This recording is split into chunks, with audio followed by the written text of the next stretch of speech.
नरसिंह मेहता, एकनाथ जी, तुकाराम जी, तीन संत हमेशा पंढरपुर जाया करते थे भगवान विठल के दर्शन करने के लिए। ये सबसे पहले जो संत एकनाथ जी थे, भगवान विठल के दर्शन करने गए और सुंदर दर्शन करके हाथ जोड़ के खड़े हो गए और भगवान विठल से कहते हैं, प्रभु आपने बड़ी सुंदर पत्नी दी है, आपने बड़ी सुशील पत्नी दी है कि जिसके कारण आज मैं आपके दर्शन करने के लिए यहाँ आया हूँ, क्योंकि इतनी सुयोग्य धर्म पत्नी मिलना बड़े सौभाग्य की बात होती है, जो आपको हर धर्म कर्म में बराबर साथ दे।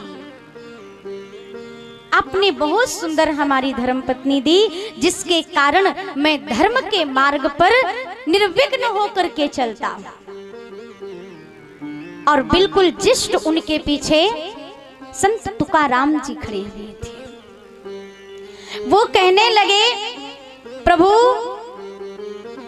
आपकी बड़ी कृपा भई है कि आपने मेरे को ऐसी दुख देने वाली धर्म पत्नी दी है कि वो बात बात पर मुझसे लड़ती है, इसीलिए मैं कभी घर में भी नहीं जाता। घर के गांव के बाहर जो एक बड़ा सा पर्वत है, मैं उसके पीछे बैठ करके मैं साधना में लगा रहता हूँ कि घर जाऊंगा तो वो मुझसे फिर लड़ेगी, इसलिए मैं घर नहीं जाता।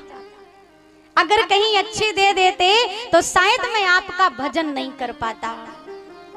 मेरा मन हर वक्त पत्नी में ही लगा रहता।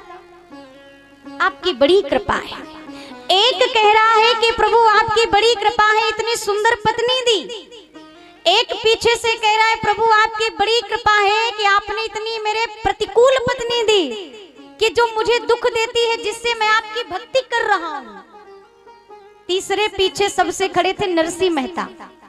जब उनकी बारी आई तो हाथ जोड़कर खड़े हो गए और विठल भगवान से कहते हैं, प्रभु आपकी बड़ी कृपा है। क्या?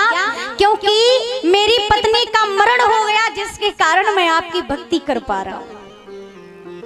विचार करिए, तीनों की दृष्टि, तीनों का दृष्टिकोण अलग अलग है, पर तीनों भगवान का शुक्रिया कर रहे हैं कि प्रभु आपकी बड़ी कृपा है, बड़ी कृपा है।